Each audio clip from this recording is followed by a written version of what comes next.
Hola, buenas noches a todos, bienvenidos de nuevo a este pequeño rincón del cinéfilo y muchísimas gracias por escucharme. Como hace pocos días os expuse en la pestaña de publicaciones, vamos a empezar una serie de vídeos, un miniciclo o ciclo dedicado a películas polémicas y bastante controversiales dentro de lo que es la historia del cine moderno y dentro del cine contemporáneo. Aquí en el canal ya tenéis comentadas unas cuantas películas un tanto controvertidas y que causaron muchísima polémica en su momento, en el momento de su estreno, como son, por ejemplo, sin ir más lejos, La Dolce Vita de Federico Fellini, La Pasión de Cristo de Mel Gibson y La Naranja Mecánica de Stanley Kubrick. Y a este selecto grupo se van a unir ahora una serie de películas que vamos a comentar que bajo mi punto de vista pueden compararse perfectamente tanto en polémica como en controversia y lo que generaron realmente en el momento de su estreno. En el año 1955 creo recordar que un escritor griego llamado Nikos Kazantzakis escribió una novela también muy polémica en el momento también de su publicación. Una novela que mostraba a un Jesucristo, a un Mesías realmente que no era el Jesucristo a que nosotros estamos acostumbrados, no era el Jesucristo que nosotros estamos acostumbrados en las Sagradas Escrituras, en los Evangelios, en lo que es realmente el Nuevo Testamento, sino que era un Jesucristo muchísimo más humano, un Jesucristo al que se le había prácticamente quitado todo ese halo de misticismo, todo ese halo poético, todo ese halo celestial, y que Nikos Kazantzakis había realmente creado un Jesucristo que era todo lo contrario, un Jesucristo muchísimo más humano, un Jesucristo, digamos, que tiene pensamientos emocionales, psicológicos, más enfocados a lo que es el hombre propiamente dicho y no a lo que es un Dios. Evidentemente, la publicación de esa novela causó un revuelo generalizado allí en Grecia, de donde es Nikos Kazantzakis, y que provocó que la Iglesia ortodoxa, católica ortodoxa, cristiana ortodoxa, le excomulgara. Porque además la novela fue prohibida en bastantes y numerosos países. Se puede decir que la novela de Nikos Kazantzakis, de la que vamos a comentar la película adaptada por el director Martin Scorsese y por el guionista Paul Schrader y luego retocada por otro amigo de Martin Scorsese que es Jay Cox, se puede decir que suaviza bastante la novela de Nikos Kazantzakis, ya que la novela de Kazantzakis lo que nos mostraba también era un ser, en lo que se refiere a la figura de Jesucristo, un ser bastante intransigente, vengativo, incluso podríamos decir que temeroso de Dios, incluso psicótico en algunos momentos. Es decir, no era para nada el Jesucristo que estamos acostumbrados a contemplar dentro de lo que son nuestras creencias, dentro de lo que es el cristianismo, el catolicismo y dentro de lo que son las Sagradas Escrituras. Y provocó un revuelo realmente muy importante. Se puede decir que a finales de 1972, la actriz Barbara Hershey y el actor David Carradine, que por aquel entonces se puede decir que eran pareja, terminaron con Martin Scorsese el rodaje de una película denominada Bosca Berta en 1972. Y compraron esta novela, se puede decir que al director Martin Scorsese. Martin Scorsese es un director que siempre dentro de lo que son sus películas siempre ha reflejado personajes atormentados, personajes que tienen una psicología muy profunda pero que están en un permanente conflicto consigo mismo. Ejemplo de esto son películas como Toro Salvaje o como Taxi Driver, cuyos personajes protagonistas, Jake LaMotta y Travis Bickle respectivamente, se puede decir que viven un conflicto emocional absolutamente desbordante. La película que vamos a comentar esta noche, se puede decir que su protagonista, Jesucristo, el Mesías como nosotros le conocemos, también es adaptado para lo que es el film de una manera, digamos, también muy controvertida y polémica. Pero el guionista Paul Schrader se puede decir que suavizó bastante la novela de Kazantzakis y que también el guionista Jay Cox tuvo que volver a suavizar para que los productores de la Paramount y de la Universal realmente pudieran financiarle el proyecto a Martin Scorsese. La película de la que vamos a hablar esta noche de una manera profunda, de una manera, digamos, extensa, y que por primera vez en la historia del canal he tenido que tomar notas, una serie de anotaciones, porque es realmente una película muy compleja para poder comentarla de una manera amplia aquí en el canal. Es una película muy compleja, también muy controvertida, muy polémica, que además fue prohibida en numerosos países en el año 1988 cuando se estrenó, en diversos países de Latinoamérica, de América del Sur y también diversos países realmente alrededor del mundo, que recogen la esencia de la novela de Nikos Kazantzakis, es decir, la imagen de que es Jesucristo como un ser mucho más humano y menos divino, de ahí lo controvertido del film. Pero que todos estos aspectos, tanto de Jesucristo como los personajes principales que hay en la película, todos ellos también muy controvertidos y muy polémicos, y que dieron rienda suelta a todo tipo de insultos, incluso intentos de boicot por parte de numerosos grupos fanáticos religiosos y ultracatólicos para que no pudiese estrenarse, la película que vamos a comentar esta noche es nada más y nada menos que La última tentación de Cristo, del año 1988, y dirigida por Martin Scorsese, protagonizada por Willem Dafoe, por Harvey Keitel, por Barbara Hershey y por Harry Dean Stanton en los papeles principales. La verdad es que el proyecto de La última tentación de Cristo, vamos a ir a dividir lo que es el vídeo en varias etapas, en varias fases. Primero vamos a comentar todo lo que fue el proyecto, cómo dio a luz Martin Scorsese este sobresaliente film. Luego comentaremos argumentalmente todos los elementos polémicos a través del comentario y la reseña de diversas escenas de todo lo que es el film, que dura prácticamente 2 horas y 3/4 de hora. La película se toma su tiempo, pero que técnicamente vuelve a ser otro prodigio de Martin Scorsese. Y una tercera etapa, una tercera parte dentro de lo que es el vídeo, donde hablaremos, como es costumbre, de la parte técnica. Una parte técnica también absolutamente desbordante y sobresaliente, realmente como son todos los films de Martin Scorsese.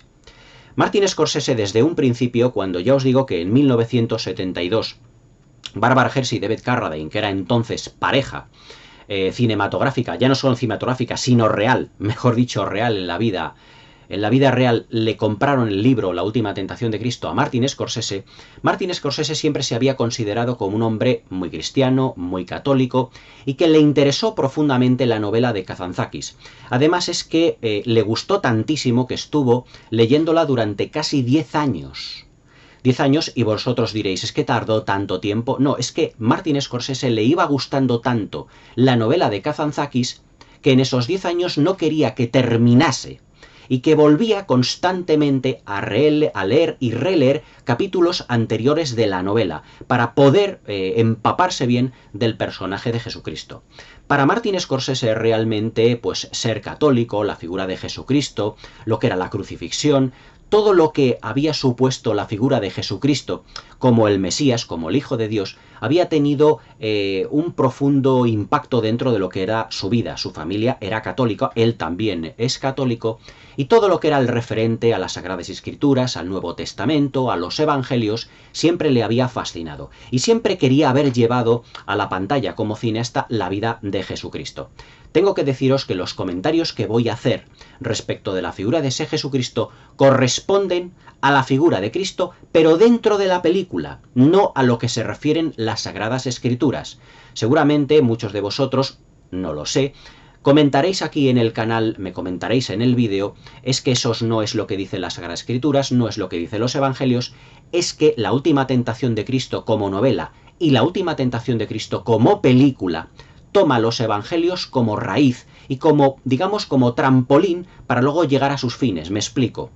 La novela y también la película lo que hacen es mostrarnos la vida de Jesucristo prácticamente desde que es joven hasta sus últimos años.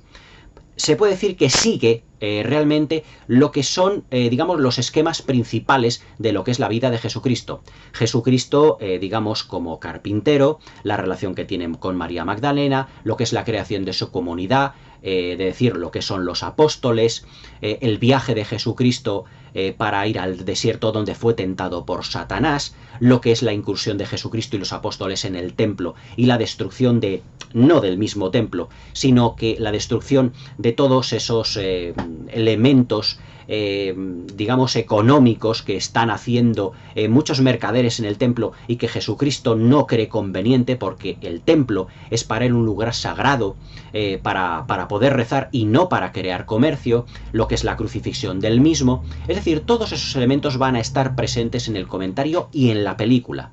Pero lo que hace Nikos Kazantzakis y Paul Schrader realmente como guionista es evidentemente fijarse en la novela de Kazantzakis, lo que hace es alterarlos de una manera para que la figura de que Jesucristo no sea la figura celestial a la que estamos acostumbrados, sino que sea un personaje que se guíe por motivos y por reacciones completamente humanas. Es decir, la humanización del personaje de Jesucristo es absolutamente primordial dentro de la novela de Kazantzakis, y eso es lo que hace que la película y que también la novela sea completamente polémica, porque desprende de todo misticismo celestial a la figura de Jesucristo.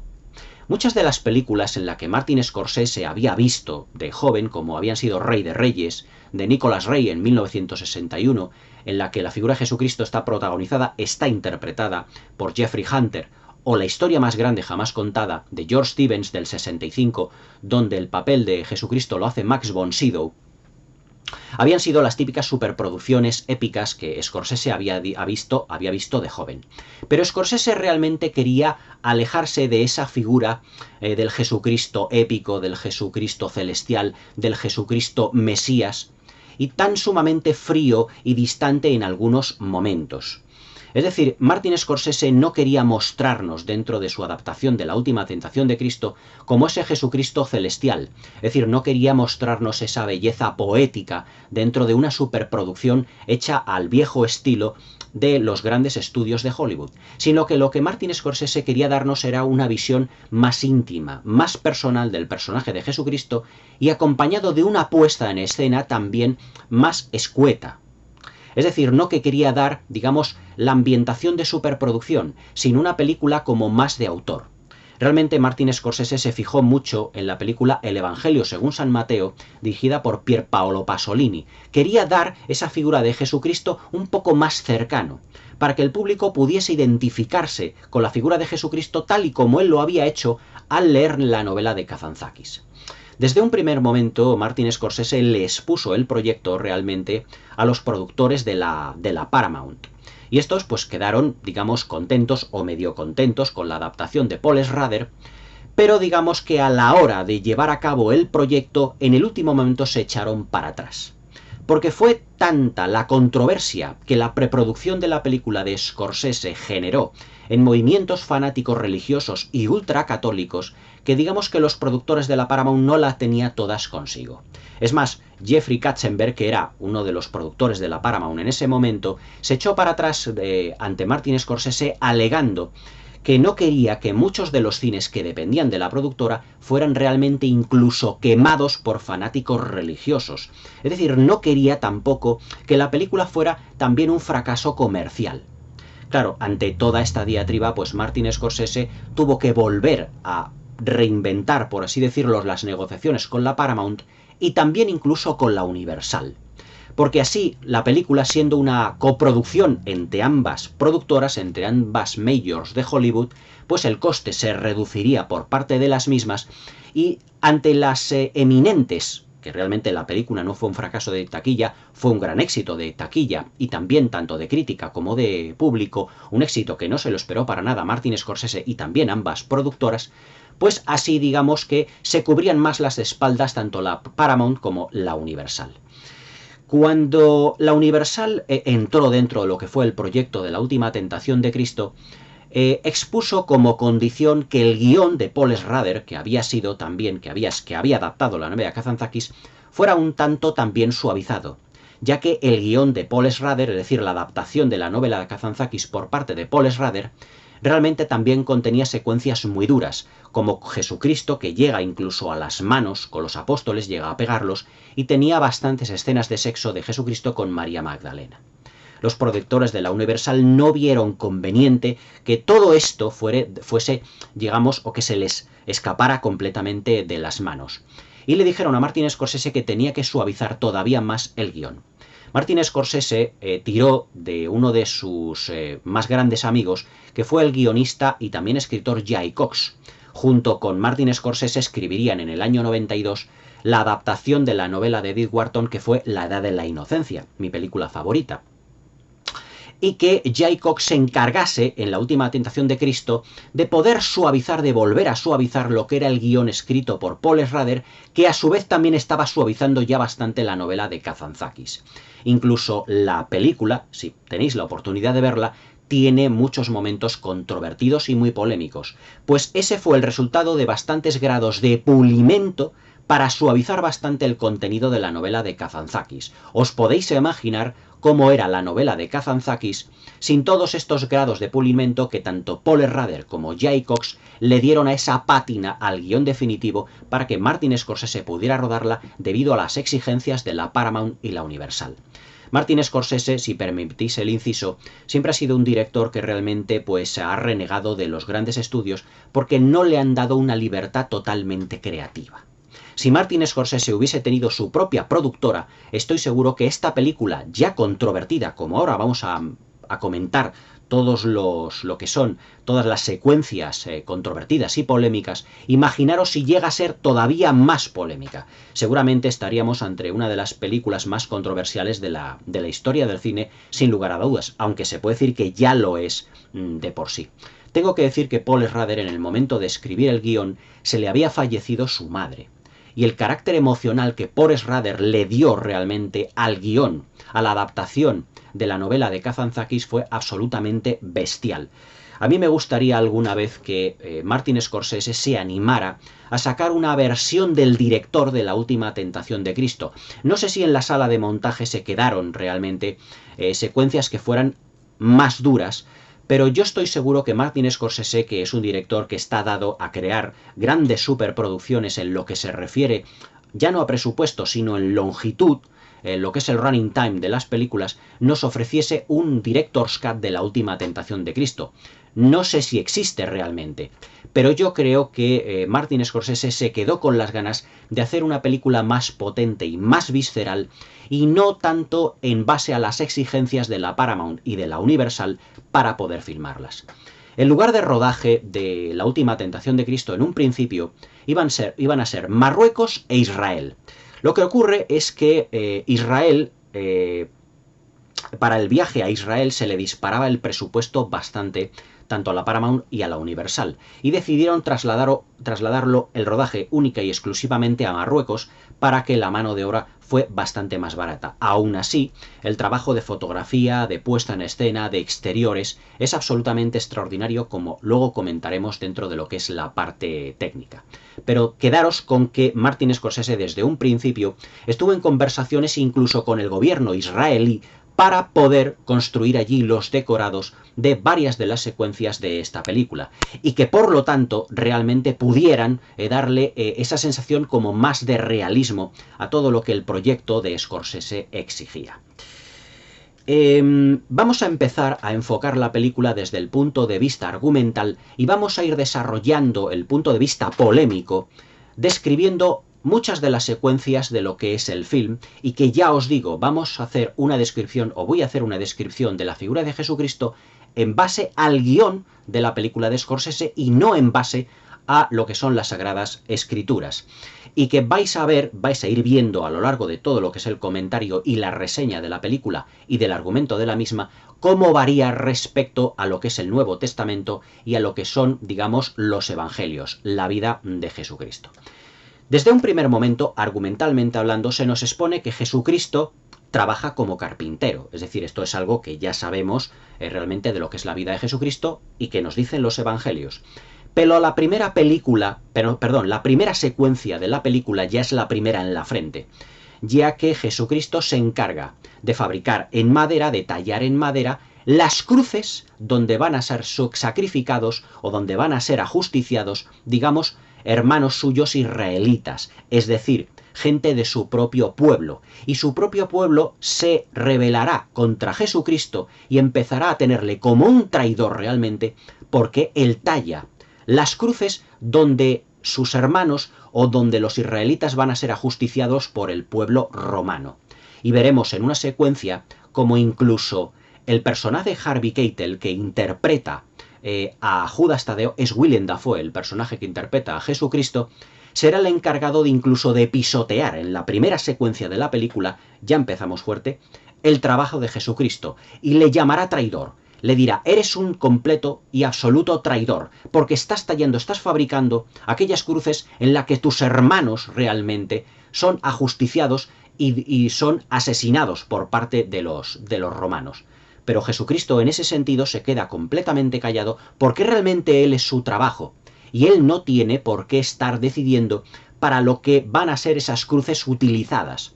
Es decir, Jesucristo en esta película, desde la primera secuencia, se nos muestra como una persona bastante intransigente e incluso temeroso de Dios. Y le espeta a Judas, interpretado por Harvey Keitel. Después en la parte técnica también hablaremos, si me permitís el inciso, hablaremos de la calidad, de lo que es la dirección, las interpretaciones, de los aspectos meramente cinematográficos. Pero en esta primera parte, en esta segunda parte del vídeo, nos vamos a enfocar en todo lo que es el argumento, en destripar el argumento y en todos los elementos controvertidos y polémicos de la misma. Fijaos que aquí Judas, realmente lo que es en las Sagradas Escrituras el traidor a Jesucristo, se nos muestra como la persona que está detrás de Jesucristo en el sentido de que él es su hombre de confianza y que hasta cierto punto simboliza la parte humana en lo que se refiere a su conciencia. Es decir, Jesucristo sabe perfectamente que está tallando cruces que los romanos utilizarán para matar a israelitas. Pero en ese momento, cuando Judas Iscariote entra dentro de lo que es la cabaña de Jesucristo y pisotea esas cruces, es como si fuera la mente, o como si fuera, o que simbolizara lo que es la conciencia de Jesucristo, diciéndole, no debes hacer esto, porque esto está siendo utilizado en contra de lo que es tu propio pueblo. En esa misma secuencia veremos como María Magdalena aparece, brillantemente interpretada por Bárbara Heisey, y le escupirá la cara, llamándole también, al igual que Judas, traidor. Y cuando Jesucristo porta lo que es la cruz, no en el momento de ser crucificado él, sino para que sean sacrificados, o mejor dicho, sean ajusticiados y asesinados, lo que son también israelitas, todo el pueblo de Israel tenderá a tacharle de traidor. Y que por lo tanto Jesucristo pasará a formar parte de ser una figura polémica tanto dentro como fuera de la propia película. Es decir, que aquí en este momento ya Jesucristo se verá como una persona bastante temerosa de Dios, intransigente y también controvertido. ¿Por qué intransigente? Porque él está realizando un trabajo y no va a admitir para nada que nadie le diga cómo tiene que él realizar su trabajo. Incluso hay un plano en el que Jesucristo está clavando o sosteniendo la cruz donde un israelita está siendo crucificado y un chorro de sangre le salpicará completamente a la cara, como si fuera realmente la sangre de su propio pueblo, la que fuera como un escupitajo, ese escupitajo que tanto María Magdalena como el personaje de Judas le están echando a la cara al propio Jesús, al propio Cristo, viéndole como un traidor. En la secuencia posterior todo esto se va a acentuar, porque Jesucristo acude a donde está María Magdalena, que está ejerciendo aquí las labores de prostituta en la película. En las Sagradas Escrituras tengo que decir que no queda ni muchísimo menos claro que María Magdalena fuera realmente una prostituta. Pero aquí Nikos Kazantzakis lo muestra de una manera muy controvertida. Es más, aquí en la película se mostrarán varias escenas de sexo donde realmente Bárbara Hersey está ofreciendo su cuerpo y por lo tanto también prácticamente su alma a diversos hombres. Jesucristo entra dentro de lo que es la estancia donde está María Magdalena y está esperando a que una serie de hombres terminen de realizar el acto sexual para quedarse él solo por completo con María Magdalena. En el momento en el que María Magdalena está sola con Jesucristo, le mira y le dice, ¿qué estás haciendo tú aquí? Si eres un traidor. Y Jesucristo le dice, es que vengo a que me perdones, porque sé que yo estoy haciendo daño a lo que son mis congéneres, a lo que son los israelitas. Sé que lo que estoy haciendo no está bien, pero es voluntad de Dios que yo también trabaje y es voluntad de Dios que sean ajusticiados aquellas personas que no han cumplido con la ley. Y le dice María Magdalena en ese momento, dice, es que yo odio a Dios porque Él es el que nos ha separado. Realmente entre tú y yo es la persona o es el ente físico o intangible, el espíritu, que se ha puesto entre nosotros dos. Nos da esto a entender que ya entre Jesucristo y María Magdalena ya ha habido una relación de pareja. y que María Magdalena le ha tachado como un traidor, que vuelve a ejercer la prostitución y que no quiere saber nada de Jesucristo. Pero Jesucristo le dice: espérate, mujer, porque yo quiero que me perdones. Ninguno estamos a salvo de pecado. Y que el trabajo que yo estoy realizando y que es necesario, quiero que me comprendas. Dentro de mí hay un gran conflicto interno, pero María Magdalena no acaba de comprenderle. María Magdalena siempre le dirá: yo siempre te querré, Jesús, siempre estaré enamorada de ti. Tuvimos una relación muy buena, muy bonita. Realmente Dios fue el ente que se puso entre nosotros y que lo separó absolutamente todo. Y que siempre yo he tenido un gran cariño por ti. Pero ¿por qué, digamos, la relación entre tú y yo, la relación entre María Magdalena y Jesucristo, no ha llegado realmente a consumarse? Todo esto nos lo da a entender la relación entre María Magdalena y Jesucristo, porque se puede decir, sin temor a equivocarse, que no han consumido el acto sexual, no han consumado su relación, porque siempre Jesucristo se mantuvo puro y casto. Y aquí es lo que nos da a entender también el comportamiento de María Magdalena. Jesucristo en ese momento rechaza a María Magdalena porque no está siendo realmente una persona casta, pura y virginal, como las Sagradas Escrituras dan a entender cómo tiene que comportarse realmente una mujer. Jesucristo rechaza a María Magdalena desde un plano físico por la actividad que hace, pero también desde un plano sentimental porque no abraza la ley de Dios. Pero Jesucristo a su vez también rechaza a María Magdalena porque su actividad no es lícita realmente. Él la respeta, pero no la ama, no la quiere por la actividad que está realizando. En una secuencia posterior veremos también que Jesucristo protegerá a María Magdalena. La intentarán lapidar, esto sí que viene realmente dentro de las Sagradas Escrituras, viene en el Nuevo Testamento, y Jesucristo le dirá a todos aquellos que lanzan piedras: el que esté libre de pecado, que tire la primera piedra. Todos aquellos que estén libres de pecado. En este momento sí que vemos realmente a un Jesucristo más místico, pero siempre amparado por la protección o a la protección de María Magdalena. Pero en la secuencia anterior, cuando ha ido a estar con María Magdalena después de estar realizando todos los actos sexuales, vemos a un Jesucristo, digamos, más personal, más humano. Es como si el personaje de María Magdalena, por parte de Jesucristo, le provocara ternura, pero también hasta cierto punto repulsión. Es decir, es más humano en el sentido que no ve a María Magdalena como ese ser, digamos, también casto y puro, que realmente no lo es, sino que Jesucristo la repudia y le dice: mujer, en ese sentido no puedo continuar a tu lado, porque yo tengo que seguir la ley de Dios. En ese momento María Magdalena no sabe cómo reaccionar ante Jesucristo, ni en el momento en el que haya estado dentro de lo que es el burdel, dentro de su casa donde ha ejercido su trabajo, ni en el momento en el que María Magdalena ha sido protegida por Jesucristo. Es decir, María Magdalena simboliza en esta película lo que es la carnalidad, lo que es el deseo ante Jesucristo. Pero Jesucristo siempre, ante, digamos, ese momento de poseer a María Magdalena, de tenerla como pareja, siempre ha saltado como el conflicto interior que él lleva. El conflicto entre lo humano y lo divino. Lo que es lo que representa a María Magdalena, que es el pecado, representa la tentación de la carne. Pero claro, Jesucristo siempre se ha visto paralizado y temeroso de Dios de no acostarse con María Magdalena. Es decir, la personalidad de Jesucristo, digamos, como persona, como humano, digamos que se antepone a la persona celestial, a lo misticismo, a lo divino, pero que tiene un conflicto constante consigo mismo. En otra secuencia de la película, que yo creo que es todavía más controvertida de las que las anteriores, Jesucristo se encuentra con Juan el Bautista. La figura de Juan el Bautista es tan controvertida y tan polémica en esta película como lo pueda ser realmente la figura del propio Jesucristo, porque se nos presenta a Juan el Bautista como si fuera el líder de una secta. El líder de una secta que dice a todos los que le bautizan, a todos los allegados, que realmente ellos lo que tienen que practicar respecto al Imperio Romano, a los invasores, es la venganza.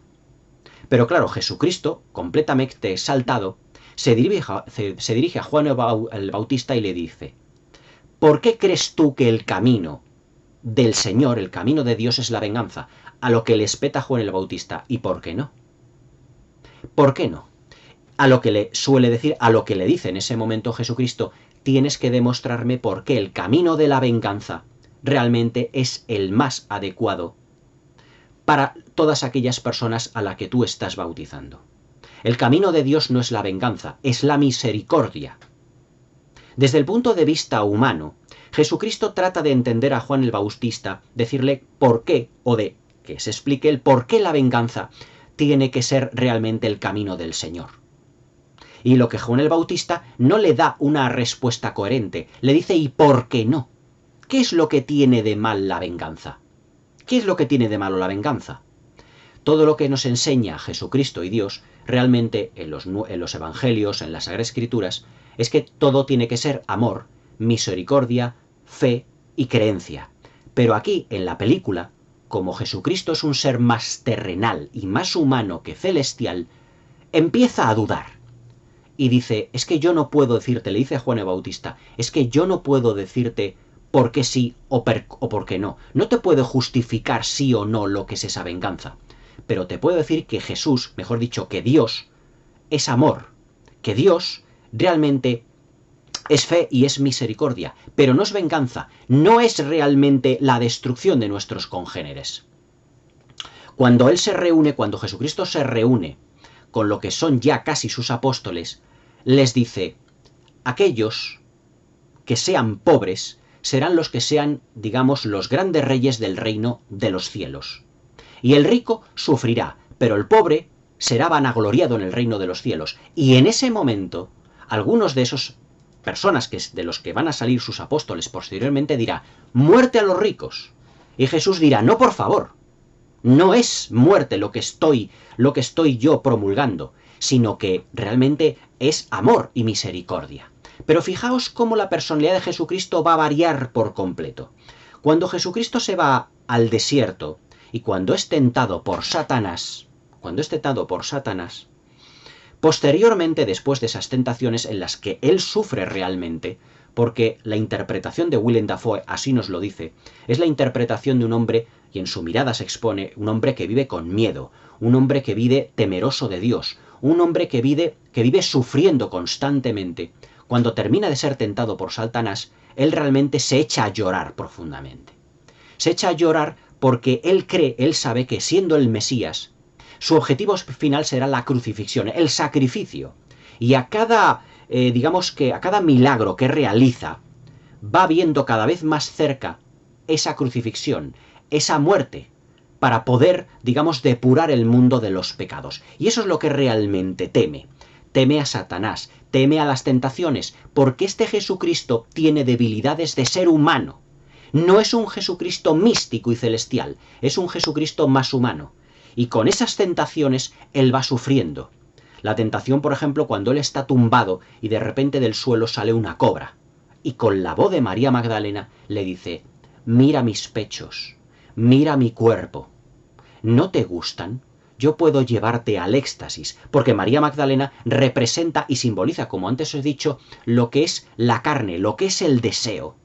Posteriormente aparece un león dentro de sus tentaciones, de las tentaciones de Satanás, que al cruzar el círculo donde está Jesucristo, desaparece, provocándole antes un susto realmente terrible, e incluso una llamarada de fuego en el que dice, yo puedo hacerte el hombre más rico del mundo, con tus poderes, y con mi astucia podemos realmente conquistar este mundo. A lo que Jesucristo le dice, no, todo esto son tentaciones y las rechazo de pleno. Y le dice Satanás, atención a esta parte de la película, nos volveremos a ver. Después de todas estas tentaciones, Jesucristo llora desconsoladamente. ¿Cuándo le hemos visto, por ejemplo, a Jeffrey Hunter o a Max von Sydow, en todas estas películas, las épicas romanas, realmente llorar desconsoladamente? Nunca. Pero recordemos y volvemos a hacer inciso en el que el Jesucristo, el Jesucristo de Nikos Kazantzakis y el Jesucristo de Martin Scorsese, son Jesucristos que son humanos, lloran porque sufren, porque son temerosos de Dios y que realmente no saben enfocar cuál va a ser su destino, cuál va a ser, qué es lo que tiene preparado Dios para ellos. Claro, los apóstoles, ante tanto elemento dubitativo dentro de lo que son las plegarias y el parlamento de Jesús, empiezan ellos también a dudar. Pero he aquí que se produce otra de las secuencias clave y también muy polémicas dentro de lo que es la película. Jesucristo vuelve del desierto en una imagen que Martin Scorsese nos la expone, y además desde un punto de vista muy luciferino, por así decirlo. Porque Jesucristo se presenta entre sus apóstoles con una mirada huiriza, pero a la vez maquiavélica, terrible. Y se ha enterado anteriormente que Juan el Bautista ha sido asesinado por los romanos. Y en él, que veía en Juan el Bautista como alguien con el que podía dialogar, con el que podía parlamentar y discutir realmente sobre fe, sobre sacrificio, él nace en este Jesucristo una actitud y un sentimiento de venganza. Realmente este Jesucristo le gustaría, como le dice a uno de sus apóstoles, le gustaría en algún momento, incluso fijaos, rebelarse contra el sistema, por así decirlo, robar, poseer mujeres, incluso matar. Pero no lo hace porque él está temeroso de Dios. Es decir, él está lleno de tentaciones, pero Dios es, digamos, como el muro que se antepone ante él para poder llevarlas a cabo. Cuando se presenta delante de los apóstoles, dice: Juan el Bautista ha muerto, pero ahora vamos a crear su venganza. Coged un hacha, dejad por completo vuestras familias, dejad por completo vuestros trabajos. Fijaos que aquí lo que nos está dando a entender Scorsese, Jay Cox Schrader y evidentemente Nikos Kazantzakis, es la imagen de un Jesucristo vengativo. Las Sagradas Escrituras nos exponen, o Jesucristo dice, que ante las terribles acciones del adversario debemos de poner la otra mejilla. Pero aquí Jesucristo no lo hace. ¿Por qué? Porque digamos que después de las tentaciones se ha crecido como personaje, y él lo que quiere es vengar la muerte de Juan el Bautista, enterándose posteriormente que incluso el templo donde él iba a orar estará invadido por mercaderes, donde allí practicarán sus negocios. En esos momentos Jesucristo se nos expone aquí como el gran rey de los judíos, es decir, se autoproclama el rey de los judíos. Realmente, en las Sagradas Escrituras, Jesucristo no es rey de los judíos. Rey de los judíos es el epitafio que le ponen en la cruz. Jesús de Nazaret, rey de los judíos. Pero aquí es, digamos, el propio Jesucristo el que viene a darnos una nueva ley, el que viene a darnos un nuevo mundo, una nueva manera de enfocar nuestra realidad. Fijaos que aquí Jesucristo, como Juan el Bautista, y junto con Judas Iscariote, se comportan como si fueran los líderes de una secta. Personajes muy peligrosos. Cuando entran dentro del templo y ven a todos los mercaderes, lo que harán serán destruir lo que son, sus estancias, todo el dinero, todos los negocios que están haciendo.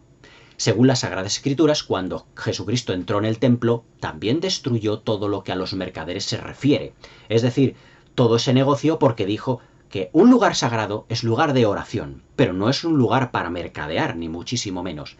Pero aquí Nikos Kazantzakis le da la vuelta a la tortilla y lo que hace es justificar la actividad de Jesucristo como destructor de la actividad comercial, autoproclamándose rey de los judíos, y que realmente todo lo que es el comercio está completamente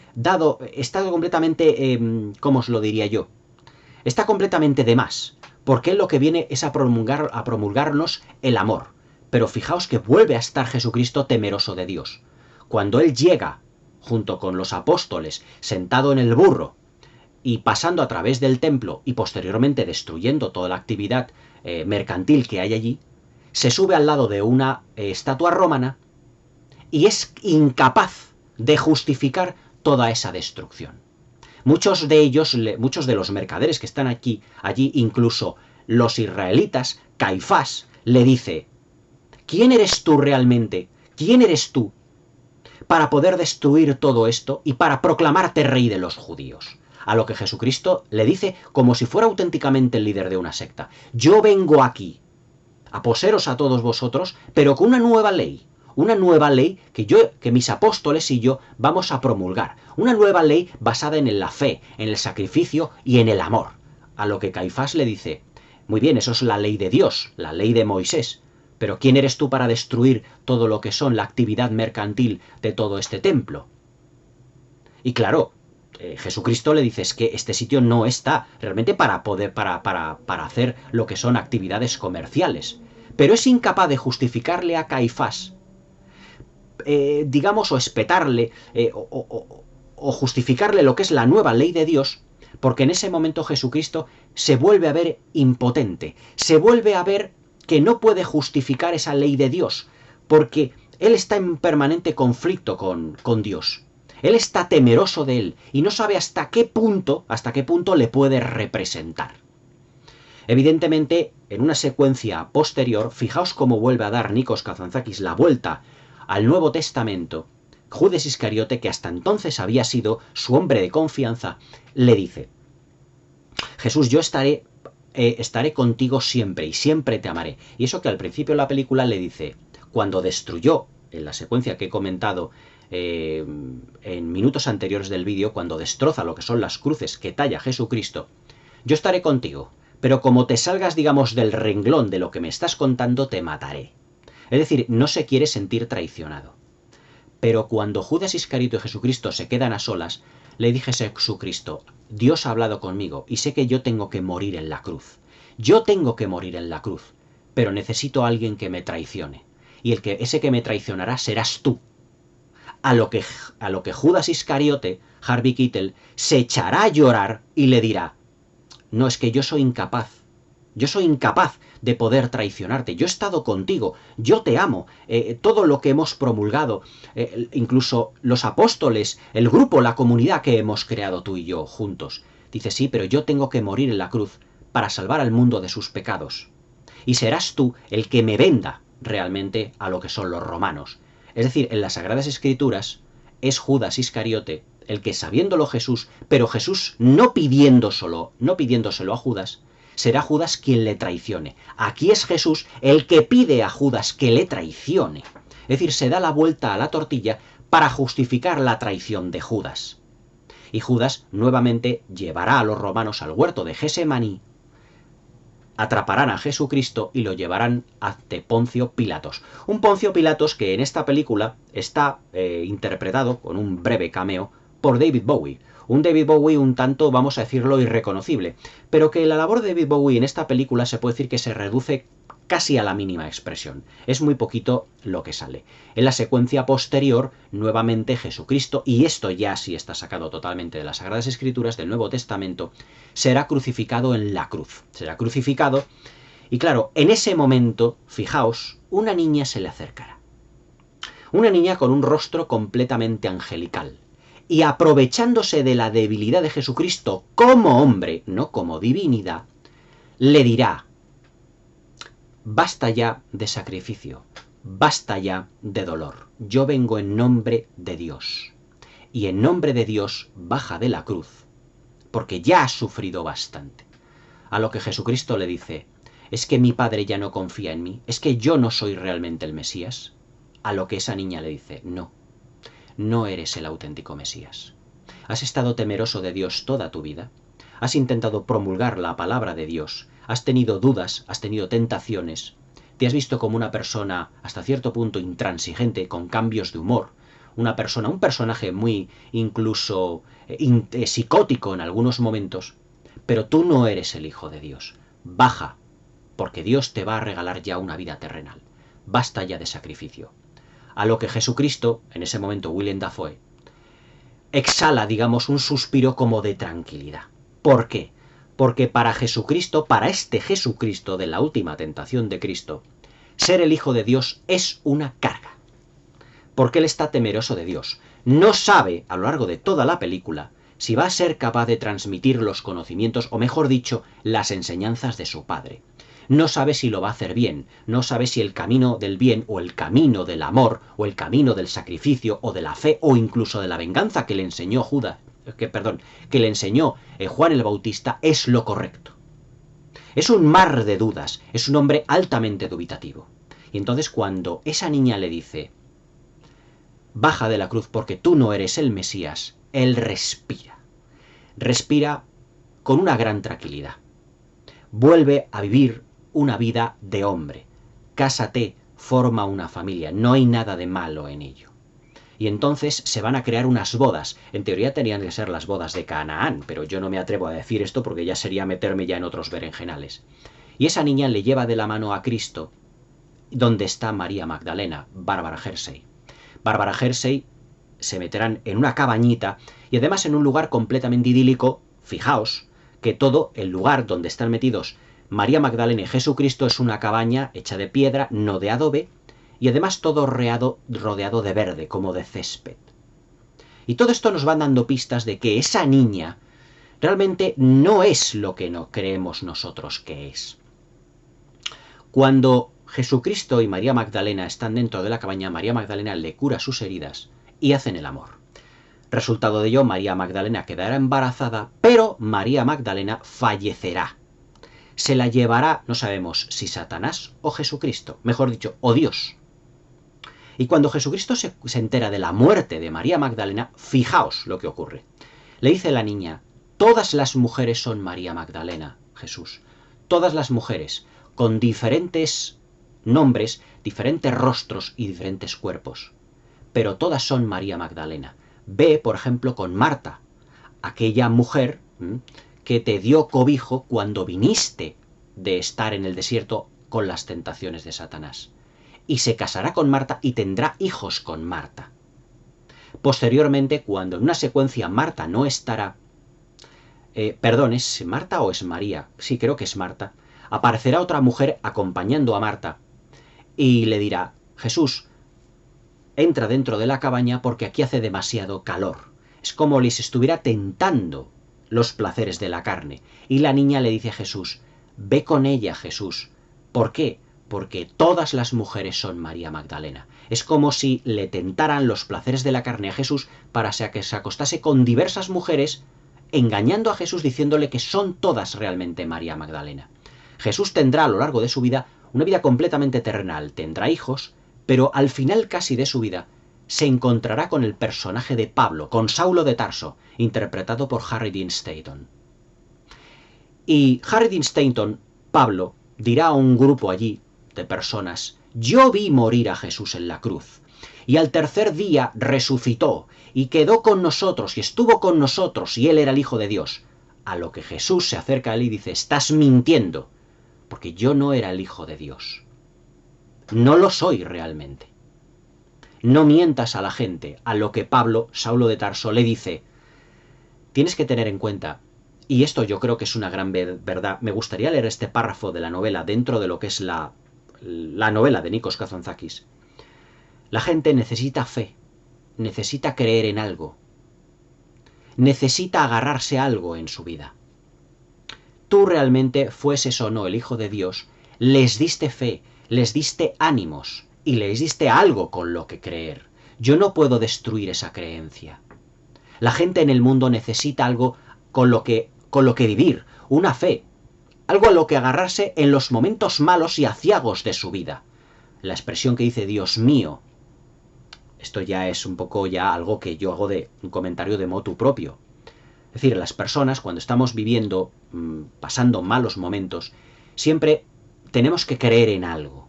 Sea divino o no, pero tenemos que creer en algo. Tiene que haber algo más allá de nuestra vida terrenal a lo que poder agarrarnos, creernos en que ocurra un auténtico milagro. Cuando todo esto cuando Saulo de Tarso, Harry Dean Stanton se lo dice a Jesucristo, Willem Dafoe, Jesucristo se queda muy pensativo y en ese momento se da cuenta de lo importante que era haber sido el Hijo de Dios. Porque era una persona que no solo realizaba, digamos, milagros para curar a los moribundos, cura a Lázaro, le hace que se levante, convierte el agua en vino, multiplica los panes y los peces. Todo ello con la intención de dar, por así decirlo, de dar fe a un pueblo, de que el pueblo se agarre a algo, de que tenga la creencia en algo. De ahí la importancia de ser el Mesías, la importancia de ser el Hijo de Dios. Entonces se queda Jesucristo muy pensativo y se da cuenta de lo importante que hubiera sido ser el Hijo de Dios, que realmente lo es. Ya mayor, Jesucristo ya está en su lecho de muerte y aparecen Pedro, aparecen otros apóstoles y aparece Judas. Y le dice: tú me obligaste a traicionarte. Y ahora has llevado la vida de un hombre.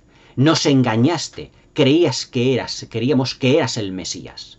pero sigue siendo el Mesías, a los que Jesús le dice: no soy el Mesías, Judas, soy un hombre normal y corriente.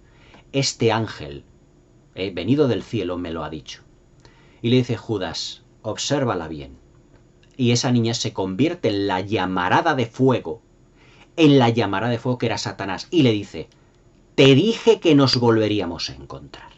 En ese momento Jesús se da cuenta de que efectivamente él era el Hijo de Dios auténtico, y que eligió llevar una vida terrenal por una tentación, su última tentación. He ahí el título de la novela y de la película: La última tentación de Cristo.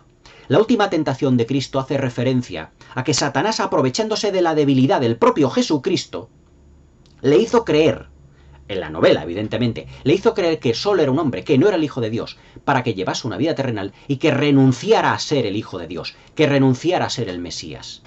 Esa es la tentación auténtica, esa es la tentación que tiene realmente Jesucristo en esta película y en la novela de Kazantzakis. Es decir, sucumbió ante Satanás.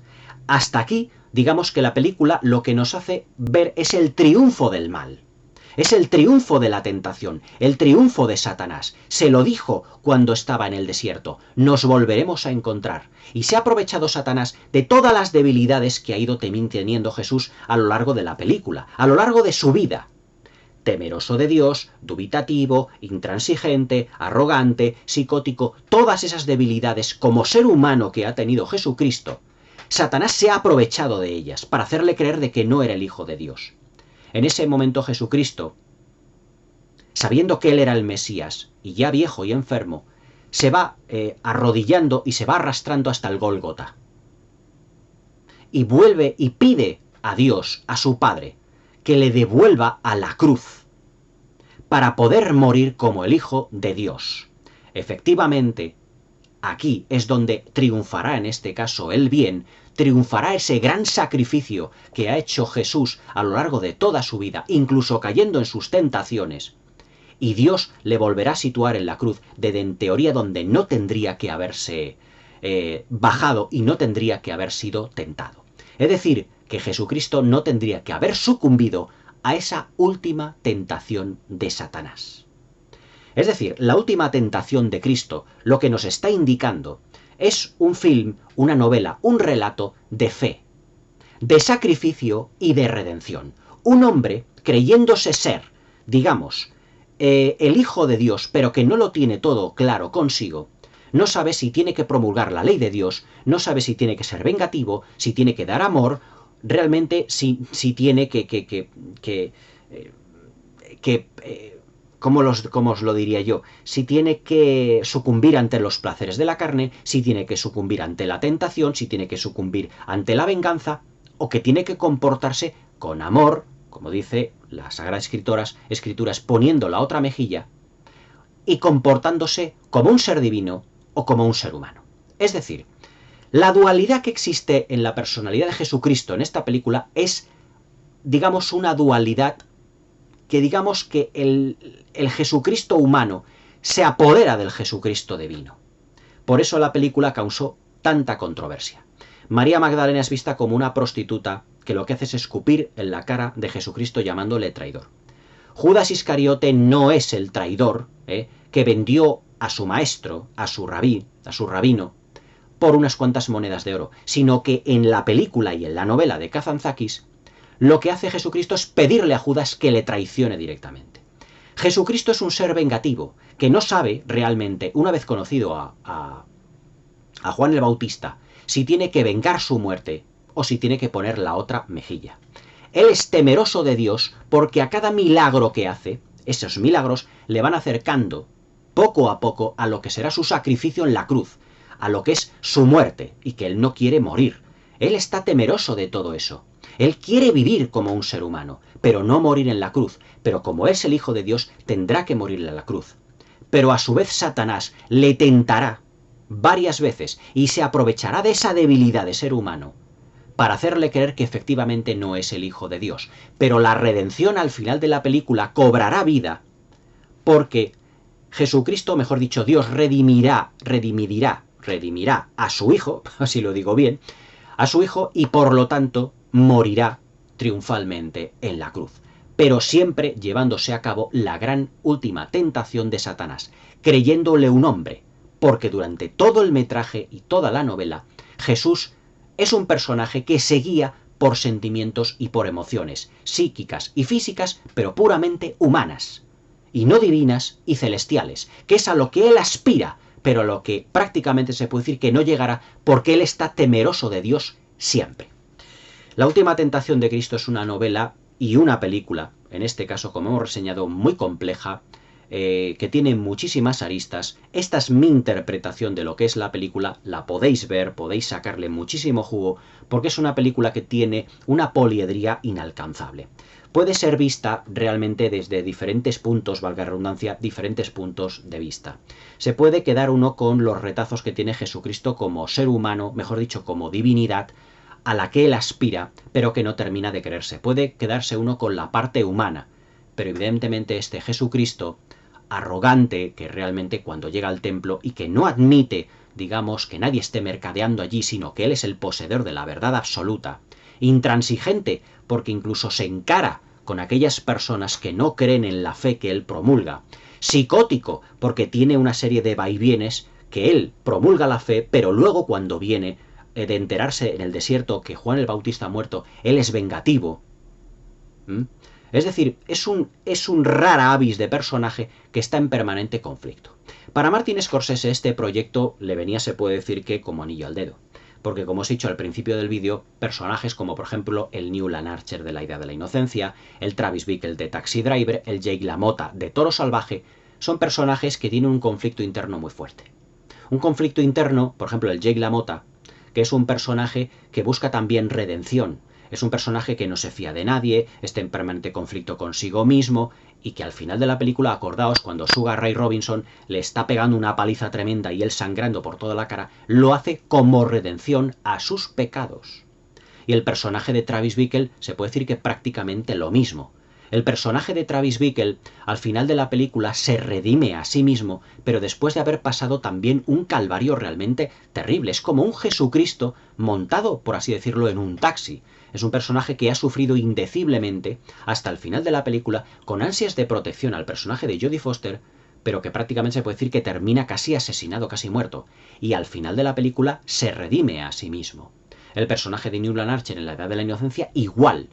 Vivirá una historia de amor prohibida con la condesa Olenska, que al final él rechazará sacrificándose por su familia, pero que al final, casi, él dice tengo 57 años, como esperando un atisbo incluso de que cuando su mujer muriese pudiese recuperar el amor de la condesa Olenska. Es decir, son todos personajes muy paralelos, muy similares al personaje que interpreta Willem Dafoe aquí en La última tentación de Cristo. Son personajes que tienen unos sentimientos humanos muy profundos, sometidos a tentaciones, sometidos a conflictos psicológicos, emocionales, y todo eso le viene extraordinariamente bien a Martin Scorsese, y además que Scorsese es un maestro a la hora de plasmar todos estos aspectos del hombre, de su psicología y de sus emociones.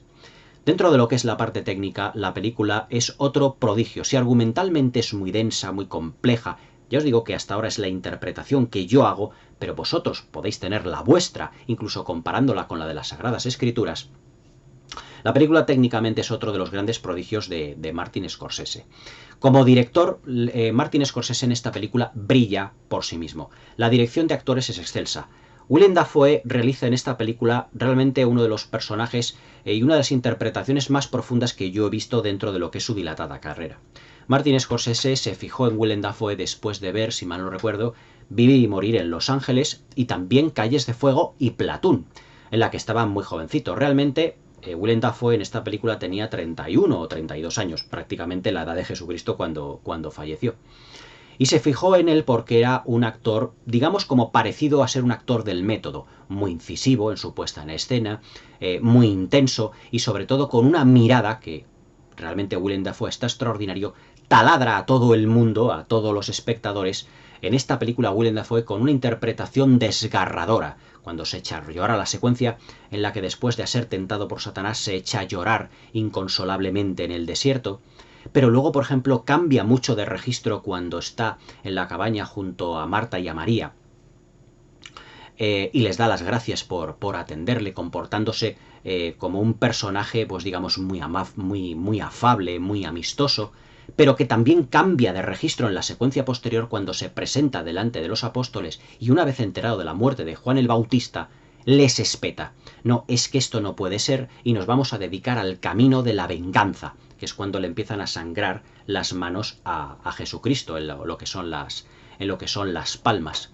Pero luego también en esa secuencia extraordinaria en la cruz, al final de la película, cuando se redime y cuando Dios le devuelve a la cruz y le vuelve a convertir en lo que siempre había sido, en el Hijo de Dios, renunciando a la vida carnal que había tenido como tentación del propio Satanás.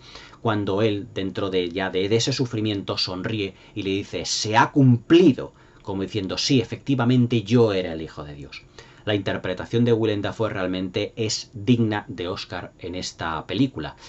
Pero se puede decir que Willem Dafoe tuvo bastante suerte porque después de interpretar a un personaje en un film tan controvertido como este, no le pasó a Jim Caviezel después de interpretar La Pasión de Cristo, que ya prácticamente se puede decir casi no volvió a trabajar, o al menos hacer de protagonista en muchas películas, se puede decir que Willem Dafoe esta película le aupó mucho más de lo que ya estaba en su carrera interpretativa, dentro de papeles brillantes como en Platoon, como en Vivir y Morir en Los Ángeles, o incluso haciendo de villano motero en Calles de Fuego. Se puede decir que la última Tentación de Cristo es una de las interpretaciones más completa, si no la más completa, de Willem Dafoe a lo largo de su dilatadísima ya carrera. De Harvey Keitel haciendo de Judas Iscariote, se puede decir que siempre Harvey Keitel ha sido un actor que ha estado realmente extraordinario. Además, protagonista y actor de reparto de lujo en 1001 producciones. Estuvo también en Taxi Driver junto a Martin Scorsese. Y aquí hace, al igual que con la película junto a Robert De Niro, hace digamos como de complemento de Willem Dafoe.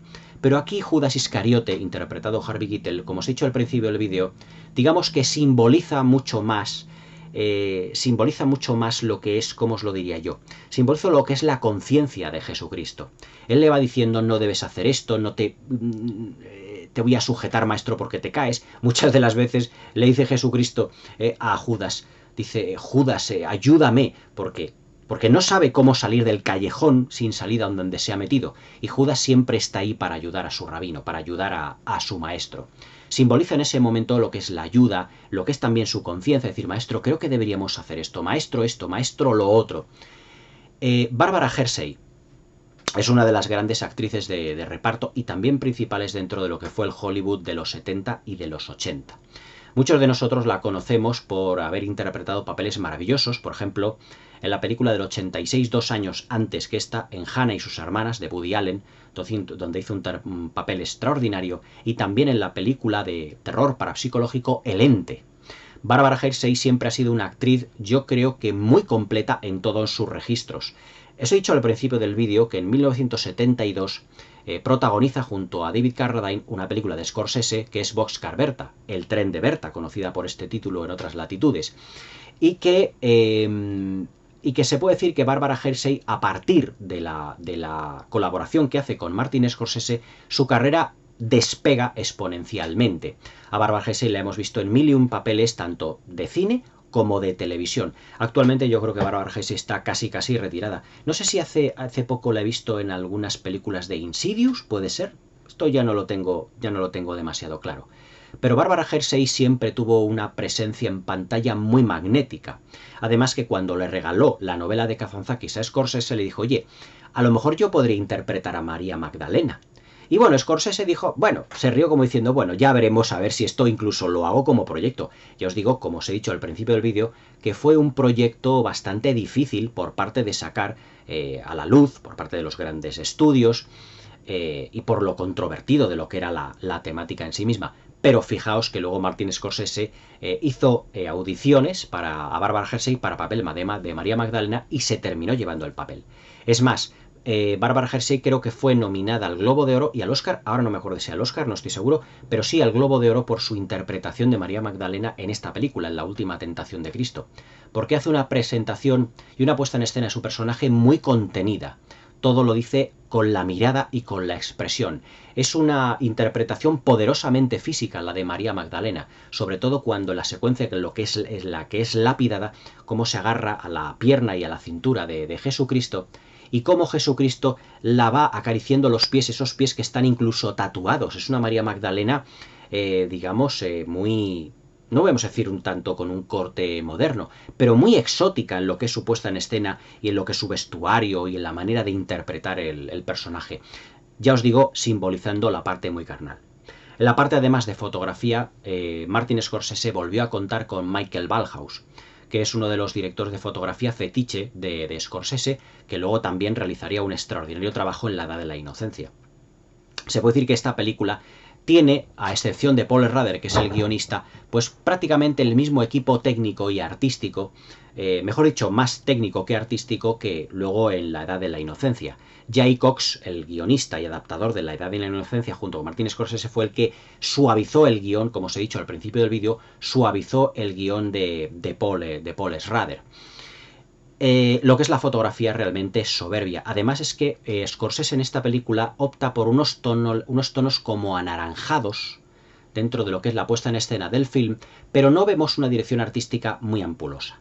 Como os he dicho, Martin Scorsese no quería que su película fuera un epic de los del Hollywood clásico, como Rey de Reyes o como La historia más grande jamás contada. Quería que fuera una película más de carácter más intimista, debido a que lo que se muestra en el film, la psicología del personaje de Jesucristo, en ese sentido se puede decir que va más con una puesta en escena y con una dirección artística más escueta, más personal, más intimista, más reducida, más que con grandes decorados al estilo de los grandes epics de Hollywood. Más al estilo de El Evangelio según San Mateo de Pier Paolo Pasolini.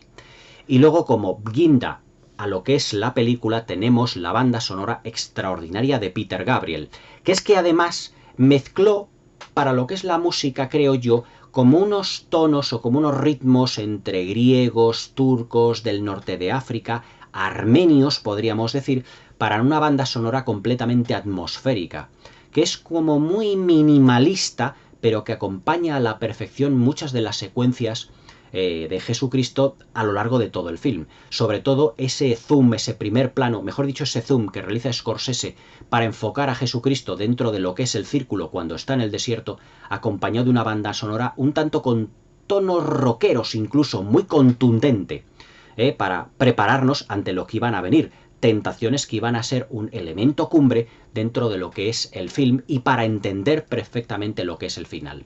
Pero la banda sonora de Peter Gabriel yo creo que es extraordinario desde un punto de vista, ya os digo, minimalista. Y yo creo que esos tonos armenios del norte de África, turcos, le dieron una sensación, como os diría yo, como muy... ¿cómo os diría yo? Ya no solo minimalista, como he dicho anteriormente, sino como muy envejecida, como de... es que no me sale la palabra que quiero decir, que quiero expresar realmente. No es la banda sonora típica, por ejemplo, de Dimitri Tiomkin o de Miklos Rozsa, sino que es una banda sonora, a ver si me sale la palabra, es una banda sonora escueta, reducida, solo con acordes que van además como, ¿cómo os diría yo? Nunca mejor dicho, como acorde a lo que es el nerviosismo de Jesús. Porque cuando Jesucristo se pone nervioso en algunas de las secuencias, vienen como acordes muy fuertes, muy potentes por parte de la partitura de Peter Gabriel. Es como si fuera una banda sonora como muy mentalista, como muy psicológica, que refleje lo que es el conflicto interno que tiene Jesucristo en ese momento. Realmente os puedo decir que La Última Tentación de Cristo es una película que yo os puedo decir en la parte negativa del film, que es posible que a lo mejor Willem Dafoe o Harvey Keitel en algún momento pudieran estar pelín sobreactuados, y que la puesta en escena minimalista le viene muy bien como anillo al dedo a lo que es la historia de la película, pero que Scorsese en algún plano general, parece que estamos viendo como una película tremendamente empobrecida, que contrasta bastante con todo el conflicto psicológico que tiene Jesucristo. No se le da bien en algunas secuencias lo que es la puesta en escena, porque la inunda con una serie de sacrificios de animales, de matanzas, que yo creo que tampoco viene excesivamente a cuento dentro de lo que se nos plantea en el film.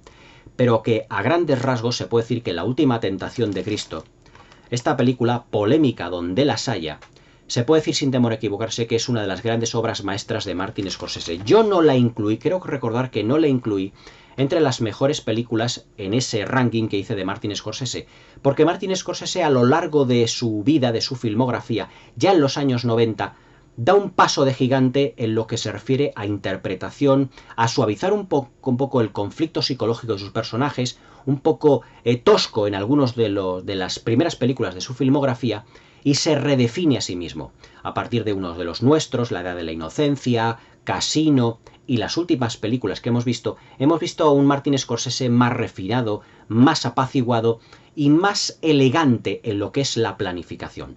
Sin embargo, en las primeras películas de los 70 y de los 80 vemos a un Martin Scorsese un tanto más tosco, más directo y algunos dirían sin concesiones. Digamos que su estilo fue evolucionando y progresando adecuadamente, al menos lo que es para mí mi gusto. Pero eso no quita para que La Última Tentación de Cristo sea una película extraordinaria, sobresaliente, con muchísimos puntos a interpretar, porque es una película que yo creo que Martin Scorsese, a cada espectador que la ve, le hace un traje a medida a cada espectador. ¿Por qué? Porque todos nosotros, según sean nuestras creencias, nuestras maneras, la pueden interpretar de una manera completamente distinta. Yo puedo ver aspectos similares a los del Antiguo Testamento, a los de las Sagradas Escrituras, a las de los Evangelios, que se han trastocado como os he dicho en el vídeo. Sin embargo, otros podrán ver una versión completamente cainita o incluso blasfema de todo lo que se expone en el Nuevo Testamento. También es posible, evidentemente. Ya os digo que los productores de la Paramount y de la Universal temían que todo esto, que esta película generara tan controversia que pudieran incluso llegar a incendiarse algunos cines por parte de grupos ultracatólicos o excesivamente fanáticos en lo que se refiere a la religión. Todo ello se puede decir que no pasó, aunque sí que creó una polémica absolutamente desbordante.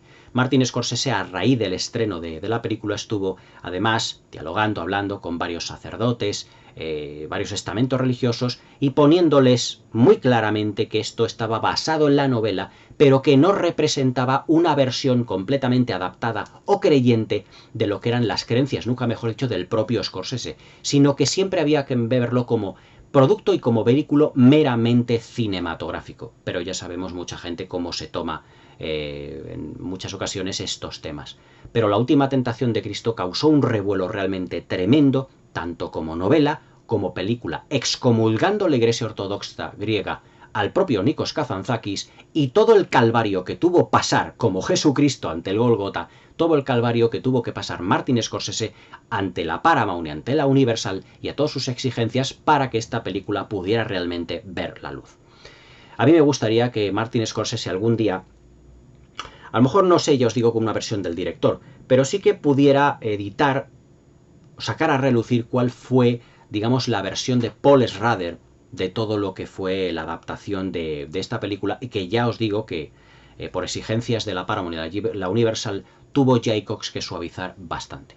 Aún así, ya os digo que La Última Tentación de Cristo es una película muy poliédrica, es una película altamente polémica. La versión de Jesucristo que vemos en este film no tiene nada que ver con el de las Sagradas Escrituras. Vemos a un Jesucristo mucho más humano, con muchas más dudas e incluso con defectos puramente humanos. Intransigente, arrogante, psicótico, temeroso de Dios, pero también entregado a la fe, al sacrificio y a la redención. Y eso es lo que realmente nos tenemos que quedar con esta gran producción que, ya os digo, es una grandísima película, extraordinariamente interpretada, maravillosamente dirigida, con una banda sonora minimalista pero revolucionaria, que está muy al tanto de lo que es ese conflicto psicológico del propio Jesucristo y que catapultó, digamos, ya a una fama totalmente perdurable a Willem Dafoe, a su entonces joven protagonista.